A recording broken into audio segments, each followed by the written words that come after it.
Bom dia, paz do Senhor, como vocês estão, como tem passado? Hoje foi o dia que o Senhor fez, vamos nos alegrar nele. Hoje nós vamos continuar lendo o livro de Marcos, hoje começou aqui uma chuva. Eu espero que não atrapalhe o devocional, mas eu acho que dá pra ouvir direitinho, né? Mas tá chovendo, que delícia, acordei, pá, uma chuva.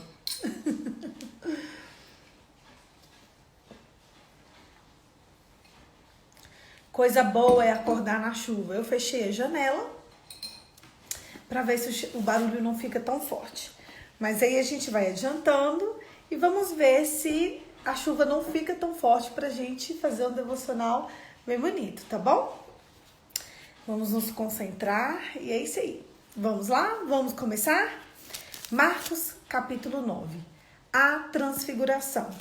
6 dias depois, Jesus tomou consigo Pedro, Tiago e João e os levou a um alto monte, onde ficaram a sós. Ali, ele foi transfigurado diante deles. Suas roupas se tornaram brancas, de um branco resplandecente, como nenhum lavandeiro no mundo seria capaz de branqueá-las.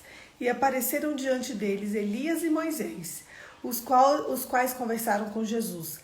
Então Pedro disse a Jesus: Mestre, é bom estarmos aqui. Façamos 3 tendas, uma para ti, uma para Moisés e outra para Elias. Ele não sabia o que dizer, pois estavam apavorados. A seguir, apareceu uma nuvem e os envolveu. E dela saiu uma voz que disse: Esse é o meu filho amado, ouçam-no. Repentinamente, quando olharam ao redor, não viram mais ninguém a não ser Jesus.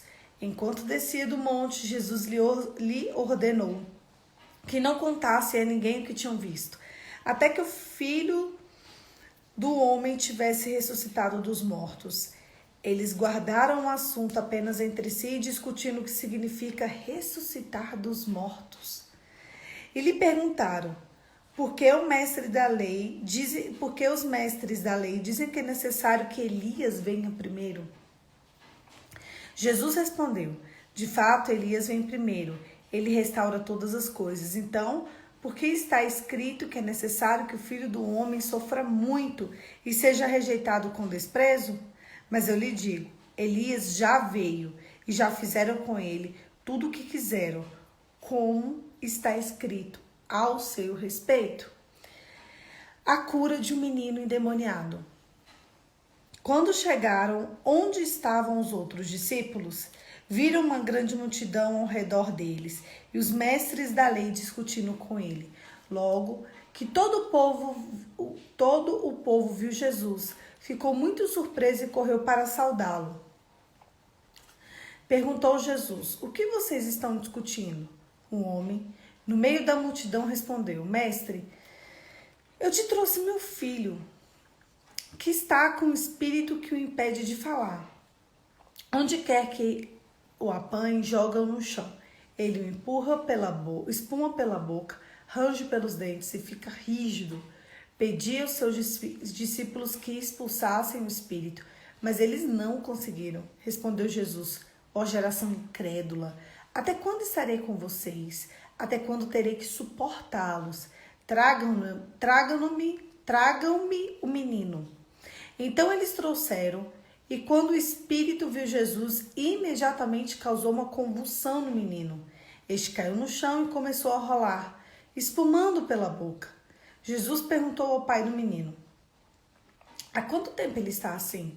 Desde a infância, respondeu ele. Muitas vezes esse espírito tem lançado no fogo e na água para matá-lo.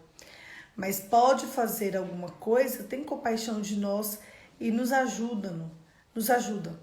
Se pode, disse Jesus, tudo possível aquele que crê. Imediatamente o pai do menino exclamou: creio, ajuda-me a vencer a minha incredulidade. Quando Jesus viu que a multidão estava juntando, repreendeu o espírito imundo, dizendo: espírito mudo e surdo, eu ordeno que o deixe e nunca mais entre nele. O espírito gritou, agitou violentamente e saiu. O menino ficou como morto. a ponto de muitos dizerem: ele morreu. Mas Jesus tomou pela mão, levantou e ele ficou em pé. Depois de Jesus ter entrado em casa, seus discípulos lhe perguntaram em particular: por que não conseguimos expulsá-lo? Ele respondeu: essa espécie de demônio só sai por jejum e oração. Eles saíram daquele lugar e atravessaram a Galileia. Jesus não queria que ninguém soubesse onde estavam, porque estava ensinando aos seus discípulos. E lhes dizia: o Filho do Homem está para ser entregue nas mãos dos homens. Eles o matarão, 3 dias depois ele ressuscitará. Mas eles não entendiam o que ele queria dizer e tinham receio de perguntar: quem é maior? Chegaram a Cafarnaum e quando ele estava em casa perguntou: o que vocês estavam discutindo no caminho? Mas eles guardaram silêncio porque o caminho todos haviam discutido quem era maior. Assentando-se Jesus, chamou os 12 e disse: se alguém quiser ser o primeiro, que seja o último e servo de todos.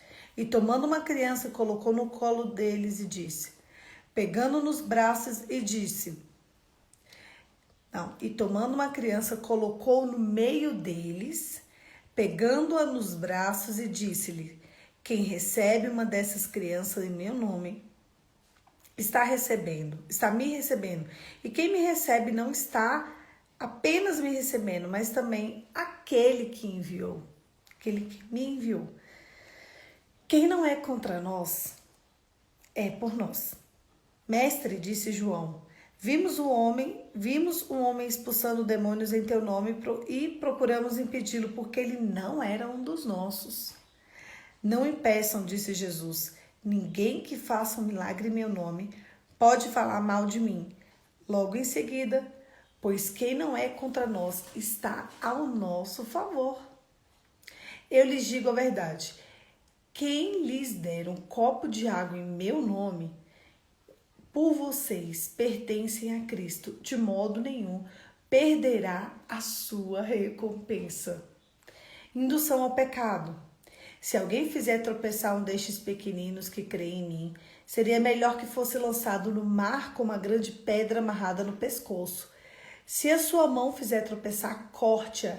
É melhor entrar na vida mutilado do que tendo as 2 mãos e ir para o inferno, onde o fogo nunca se apaga.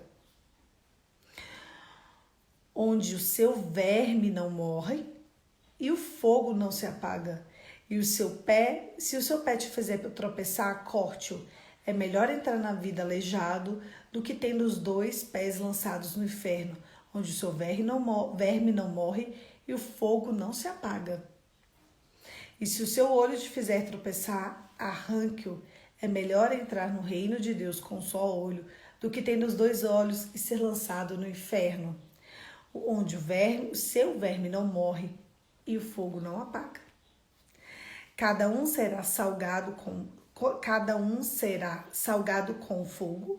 O sal é bom, mas se deixar salgado, como restaurará o seu sabor? Tenham sal em vocês, e vivam em paz uns com os outros. O texto de Marcos, capítulo 9, começa com transfiguração. Então Elias e Moisés vêm do céu para poder consolar, confortar e instruir Jesus acerca dos próximos acontecimentos. Aí vocês falam para mim, Poliana, como que Moisés vem do céu para cá se ele estava morto? Eu já falei para vocês sobre isso no texto de Mateus. Eu acho que eu falei em Apocalipse também. Mas eu quero deixar gravado hoje porque também apareceu aqui o texto da transfiguração. Então vamos lá. Existe uma teoria muito válida e a gente conversou sobre essa teoria também no livro de Judas, que quem está acompanhando, todas esses devocionais já entendeu a linha de raciocínio de que Moisés morreu, de fato ele morreu, prova-se que ele morreu. e que houve uma batalha contra o corpo dele. Mas essa batalha contra o corpo dele não é algo da minha cabeça, não é algo que eu imaginei. É algo que aconteceu e que está escrito no livro de Judas. Lá no livro de Judas, o arcanjo Miguel ele é enviado porque ele é o arcanjo da batalha. O campo de guerra pertence ao arcanjo Miguel. Ele quem auxilia o povo de Deus na batalha. Então ele contendeu, contra Satanás a despeito do corpo de Moisés. Então ele conseguiu vencer Satanás apenas com uma palavra: que o Senhor te repreenda. Uau! E às vezes a gente não dá valor, né? Que o Senhor te repreenda. Tá repreendido. Tá repreendido, tá amarrado. Gente, ele só falou assim: que o Senhor te repreenda.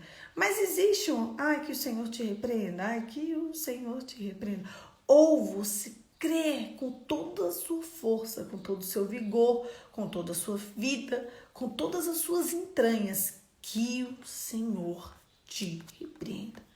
E ali aquela palavra foi declarada e o arcanjo Miguel venceu Moisés. Eu quero chamar a atenção de vocês e eu quero atentar para que toda palavra é um governo. Toda palavra é um governo. No texto de Gênesis capítulo 1 diz assim,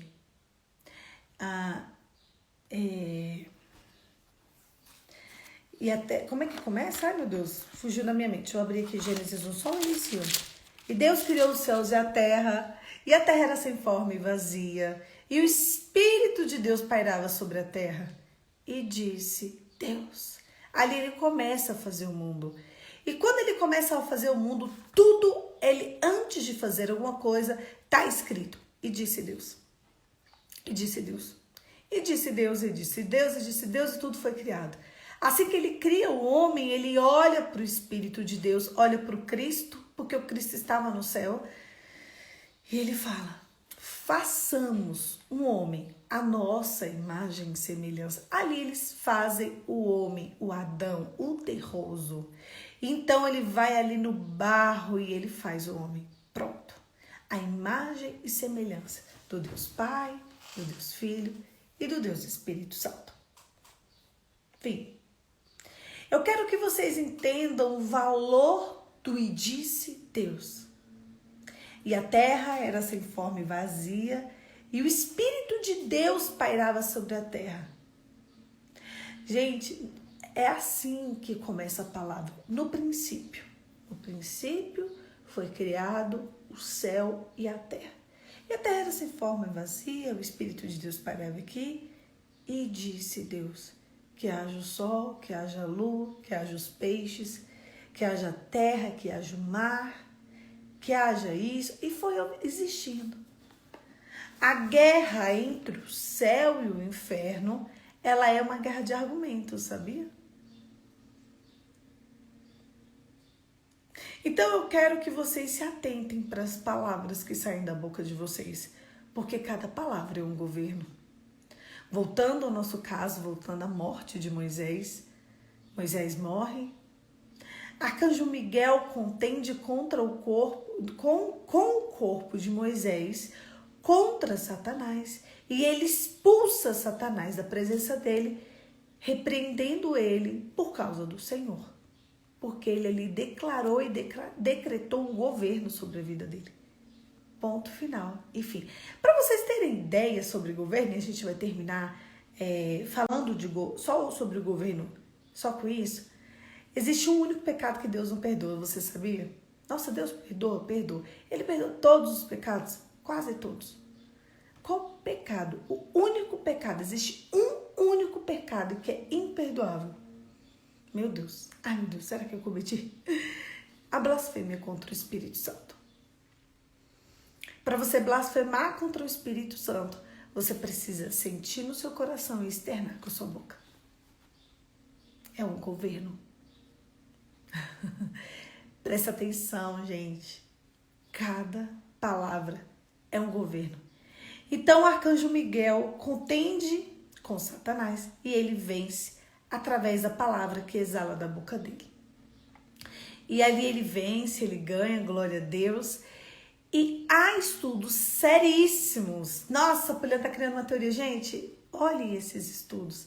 A maioria dos estudos dizem que por conta, né, da transfiguração e por conta de outras histórias, inclusive que uma das duas testemunhas que aparecem no livro de Apocalipse pode ser Moisés, não estou dizendo que é, estou dizendo que pode ser, saberemos apenas no dia do Apocalipse, porque lá não está escrito que haverá Moisés, que é Moisés, mas o que ele relata, o que a testemunha vai fazer, são coisas que foram dadas a Moisés, porque as duas testemunhas vão fazer algumas coisas na terra, e as coisas que vão ser feitas na terra foram coisas que Elias fez e coisas que Moisés fez, entenderam? Então, por isso, e também porque Elias e Moisés claramente desceu para falar com Jesus. Então, porque Elias e Moisés desceu claramente para falar com Jesus e porque as coisas que vão acontecer no Apocalipse, depois você volta lá no texto que a gente leu sobre isso, são coisas que foram dadas, milagres, maravilhas que foram dadas a Elias e a Moisés para apresentar o reino de Deus. Então, há-se a forte tendência de acreditar que Moisés foi ressuscitado. Simples. Porque Deus é Deus, ressuscitado, ele vive, ele vai morrer lá, se for Moisés, caso seja Moisés, ele morre como a testemunha lá, porque Elias não experimentou a morte. E essas duas testemunhas do Apocalipse, as duas vão morrer, elas vão ficar 3 dias lá com o corpo estirado no chão, a olhos nus. Então, e as pessoas vão ficar felizes porque elas vão morrer, porque essas testemunhas vão fazer uma ruaça no meio lá da cidade. Pensa. E aí, elas vão ressuscitar e elas vão subir ressuscitadas, entendeu? Só que, até que isso aconteça, elas vão morrer e tudo. Mas antes de morrer, vai acontecer uma bagunça. Enfim, se você tiver curiosidade, vai lá e olha o devocional que tá bem legal desse dia. Eu não vou lembrar agora qual foi o dia, deixa eu ver se eu consigo, já para deixar registrado aqui. Apocalipse das duas testemunhas. Vamos lá, os selos, as trombetas, as duas testemunhas. Pronto. Apocalipse, capítulo 11. Vai lá, dá uma olhada em Apocalipse, capítulo 11, que aí vocês vão encontrar as duas testemunhas. Então, mas aqui claramente está dizendo que Elias e Moisés viram. Ah, e outra coisa também. Deus não mente. Deus diz que não existe a possibilidade de um espírito que morreu em Deus, descer, vir à terra e se comunicar com vivos. O único espírito capaz de comunicar com vivos é o Espírito Santo. Poliana, o espírito da fulana que morreu se comunicou comigo. Não, não era o espírito da fulana. Era um anjo caído, um demônio, que ele tem a possibilidade de se revestir, né, de se transfigurar, de mostrar uma outra aparência. Porque o demônio ele consegue, por um período, né, aparecer em outra aparência. Então tome cuidado. Porque a Bíblia diz que nós não temos função cognitiva para poder interpretar se é um anjo de Deus ou um anjo caído. E um anjo caído pode se esconder em um anjo de luz em curtos períodos. E também um anjo caído, ele esconde, né, a sua verdadeira face por curtos períodos. E também existem anjos com formato de homens, tá bom? Então tomem muito cuidado, Deus não mente. O espírito de ninguém desceu para falar com você. Simples assim, ponto final. Vamos continuar.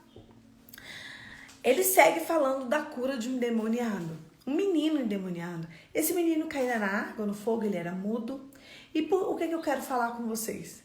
Que os discípulos tentaram curar ele e não conseguiram.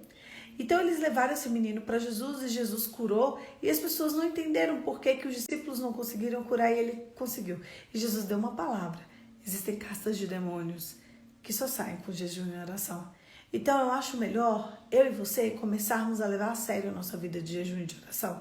O jejum pode transpor a gente a barreiras, pode nos levar a lugares que nenhuma outra situação pode levar.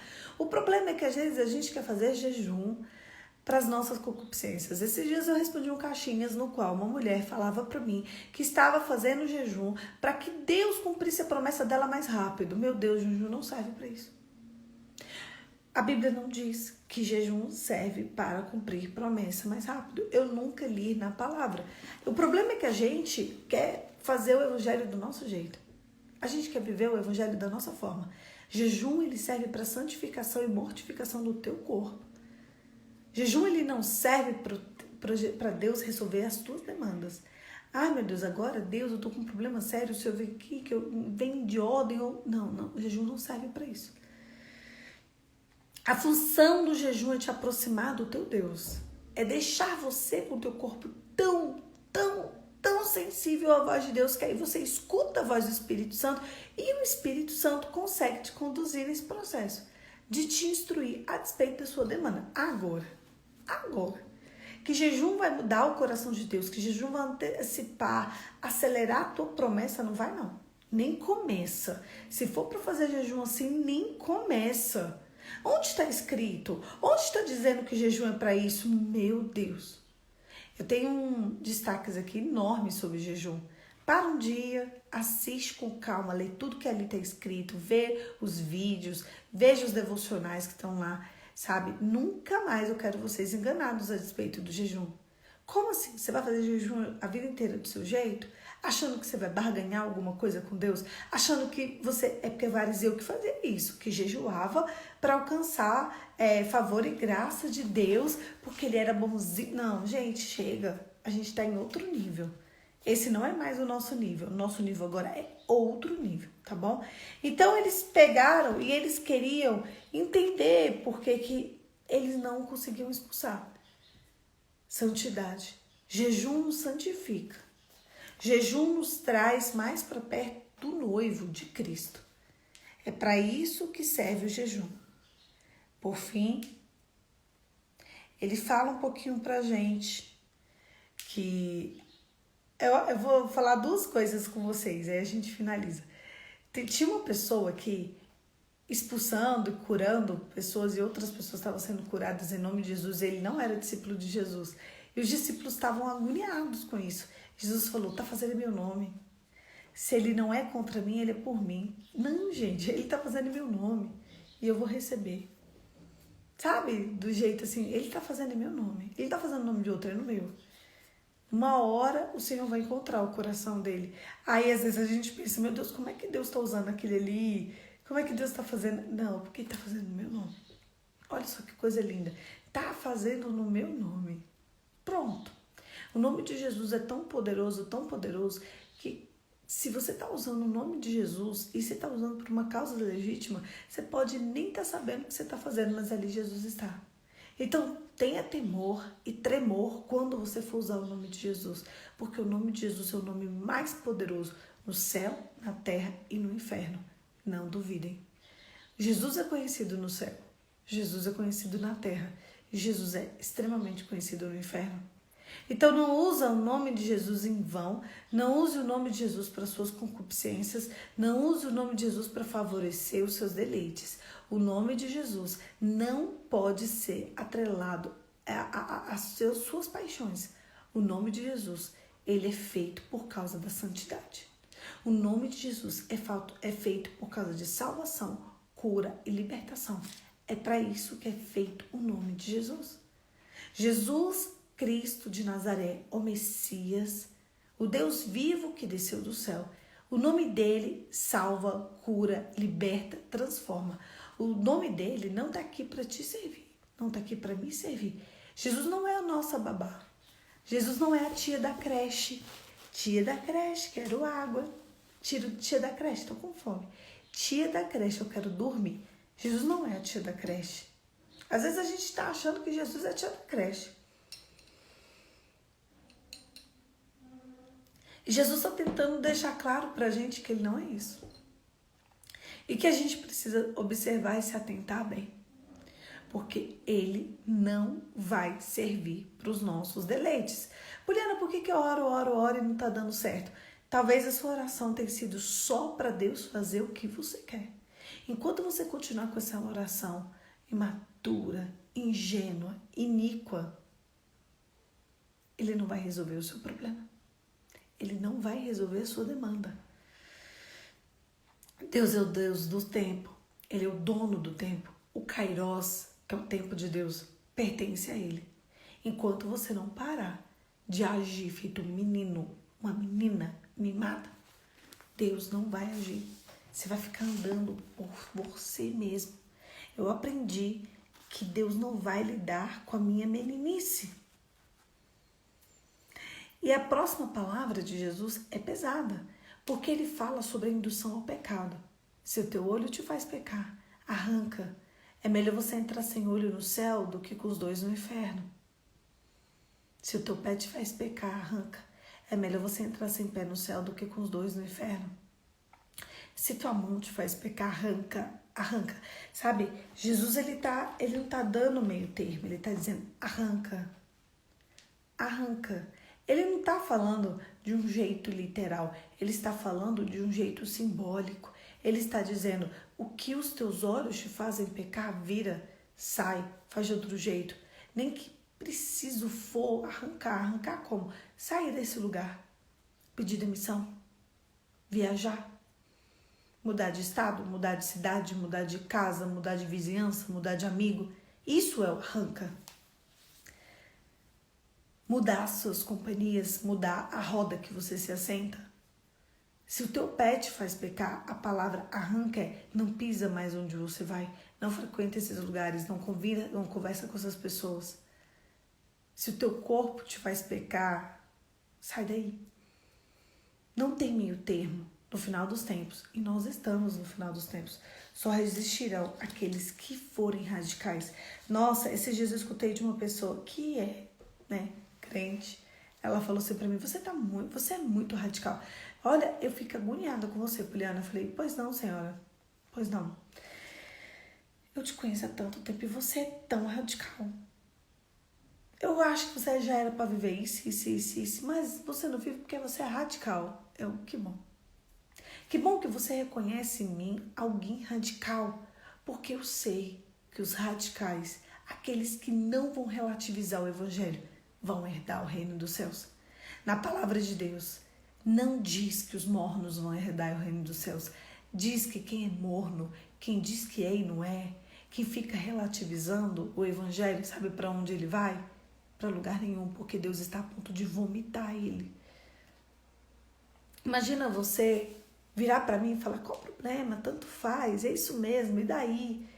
E Deus te vomitar, o próprio Deus, aquele que fez a terra, o céu, a água, o mar, aquele que se abaixou, fez do barro Adão, aquele que deu sopro de vida a Adão, aquele que colocou Adão em um sono profundo e tirou uma parte de Adão, fez Eva, aquele que completou o projeto original, vindo Cristo, aquele que habitou no ventre de uma virgem pura, santa, casta, aquele que encontrou um coração feminino disposto a obedecer e se santificar, aquele que encontrou uma mulher governável, que foi Maria.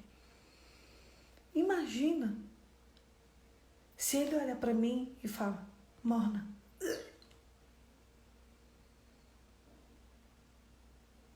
Às vezes a gente está tão preocupado com as nossas demandas. Ai, eu quero isso. Ai, como é que eu vou fazer para Deus me dar isso? Será que você tem se aproximado de Deus só para Deus conceder o que você quer?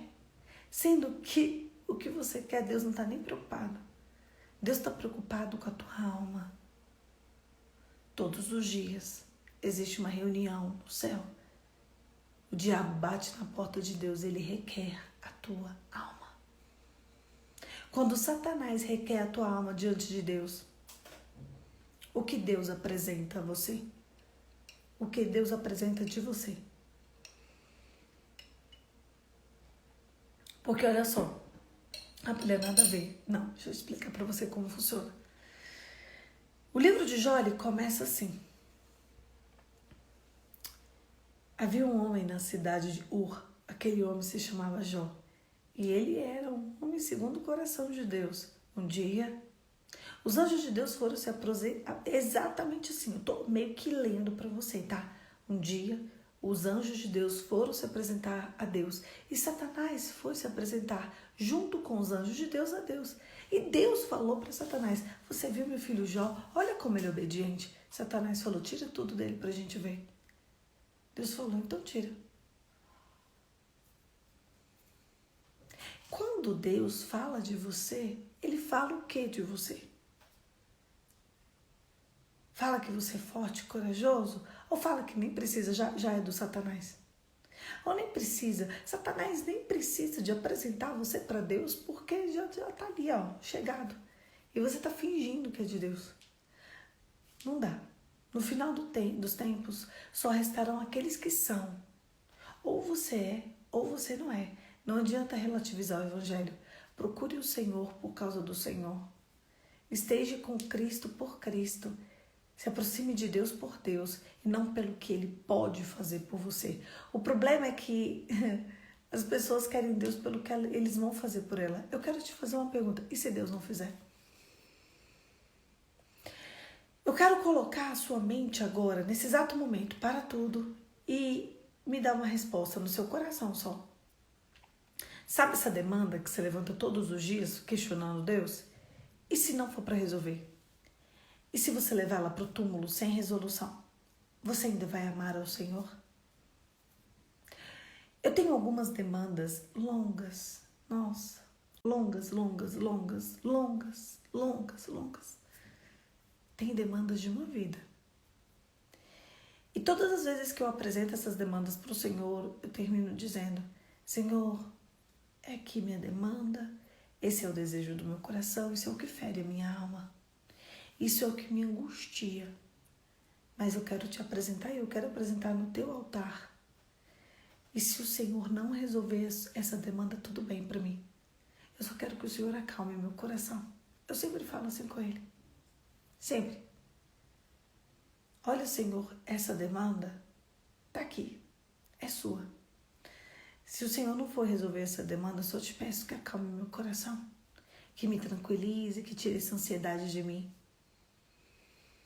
Eu lembro que Paulo orou 3 vezes ao Senhor por uma demanda da alma dele. E o Espírito de Deus, falou para Paulo, eu não vou resolver. A minha graça te basta, o meu poder se aperfeiçoa na sua fraqueza. E ali Paulo entendeu que ele ia ter que conviver com a demanda dele. Será que você vai ter que conviver com a sua demanda? Paulo aprendeu a conviver com a demanda dele. O dia que você entender que Deus é muito maior do que essa sua demanda vai se tornar desse tamanhozinho. O problema é que você talvez conhece Deus, o Deus que resolve o problema. E às vezes esse problema aí não é nem para resolver, porque se ele resolver esse seu problema, você será uma pessoa amaldiçoada. E não é isso que Deus quer. Não é que Deus é mau por não resolver o seu problema. É que talvez se ele resolver, você não vai nem ficar perto dele. Eu quero que você se aproxime de Deus de um jeito diferente. Eu quero que você se aproxime de Deus em espírito e em verdade. Sabe por quê? Porque eu quero que você se vista com as vestes corretas, sabe? A gente, quando começou a ler o texto hoje, estava dizendo que as vestes de Elias e de Moisés eram branco que nem o maior lavandeiro conseguiria limpar. É essa roupa que eu quero que eu e você, nos vistamos. E aí a gente vai ver que essa nossa demanda, o desejo do nosso coração é tão pequenininho, tão minúsculo. E talvez a porta que abre o céu para a sua vida é essa demanda não cumprida, esse desejo que acima desse desejo você ainda conseguiu adorar o Senhor. Eu quero te perguntar, você consegue adorar o Senhor mesmo que a sua demanda não esteja resolvida? Porque se Ele não fizer, você vai passar a odiar a Deus se Ele não fizer? Eu faço várias reflexões e uma delas é essa. Senhor, está aqui. Esse é o meu desejo. Mas se o Senhor não fizer, eu te amo mesmo assim. Isso me dá forças todos os dias para levantar e seguir em frente. Falar bom dia, Espírito Santo, eu te amo.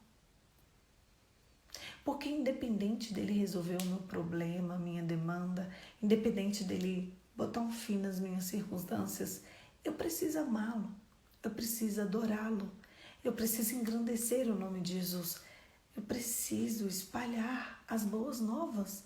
E não é só porque Deus cumpriu o desejo do meu coração, mas é porque Deus me ama e ponto final. E independente dele me dar o que eu quero ou não, ele me ama. E isso tem que bastar. Ah, Polly, eu te amo. Só isso, tá bom. Mas Deus, ele é galardoador por aqueles que nele esperam. Existem coisas que Deus quer fazer na sua vida que nem você imagina. Existem coisas que eu sei que Deus quer fazer na minha vida que eu sei que nem eu imagino. E que essas coisas vão acontecer e elas acontecem à medida do tempo em que eu paro de medir forças com Deus e começo a me aproximar dele de verdade, em espírito e em verdade. Nessa manhã, o diabo quer a tua alma. Ele quer a tua alma porque ele está sem tempo. Quando a gente lê o Apocalipse, capítulo 12, versículo 12, parte B, lá diz assim: o diabo está furioso porque ele sabe que não tem tempo. Então ele faz o que ele faz porque ele sabe que não tem tempo. Mas Cristo, ele veio para te trazer uma vida em abundância. Ele só quer a tua obediência, o teu amor e o teu coração. Você está disposto? Feche os seus olhos e vamos orar, Pai. Em nome de Jesus, de um modo muito especial nessa manhã, eu quero entregar o meu coração e o coração de todos os meus irmãos no teu altar. Aqui existem tantos desejos que ainda não foram cumpridos, tantos sonhos, mas a despeito desses sonhos, desejos, metas, planos, ainda que o Senhor não os realize, nós vamos chamar e te adorar. Um dia o Senhor falou para Paulo, o apóstolo Paulo, a minha graça tem que te bastar, Paulo, e o meu poder se aperfeiçoa na sua fraqueza. Eu sei que existem demandas que o Senhor está falando, Polly, a minha graça te basta. E o Senhor chama cada um pelo nome e fala que a graça dele nos basta. E hoje nós queremos dizer que basta, Senhor. Eu declaro que a partir de hoje nós vamos sentir o doce aroma do teu sabor, Pai. Sentir o doce aroma. Viver para a tua glória, em nome de Jesus. Amém. Viva para Jesus. Obrigada, meu amor. Viva para Jesus, porque é para Ele, por Ele, para Ele, que são todas as coisas.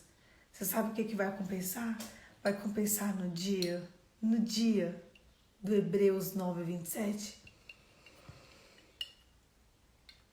que você receber as suas vestes lavadas e você vai pensar, valeu a pena ser fiel. Independente de qualquer coisa, valeu a pena ser fiel. É isso que Deus espera de você, é isso que Deus espera de mim. Ele não está aqui como o gênio da lâmpada mágica. Vamos lá, simsalabim, 3 desejos, eu vou realizar o desejo. Não, Deus realiza o desejo do nosso coração. Eu não estou dizendo que Deus não vai fazer, eu só estou dizendo que, independente dele fazer ou dele não fazer, eu quero que você se aproxime dele por ele e não pelo que ele pode fazer. Porque Deus não é a fada da Cinderela. Deus é Deus. Ele merece temor e tremor. É isso. Um beijo, fica com Deus e até amanhã. Amanhã é domingo, mas amanhã nós estaremos aqui 5h45, em nome de Jesus, para que a gente continue o nosso devocional. É bom demais estar aqui com vocês. Obrigada pelo carinho, obrigada por estarem aqui. Chame pessoas para estar aqui conosco, para compartilhar um pouquinho do pão da presença. nesse momento que é tão gostoso, tão especial. É o momento que a gente separa para ouvir Deus, estar com Deus. E agora eu vou desligar o Instagram, mas esteja mais conectado com o Senhor. Coloque um louvor, continue lendo a palavra. Medite sinceramente nas palavras que eu te trouxe e medite sinceramente na presença do Espírito Santo, porque é ela que vai te conduzir para o caminho da vida eterna. É isso. Um beijo, fica com Deus e até amanhã.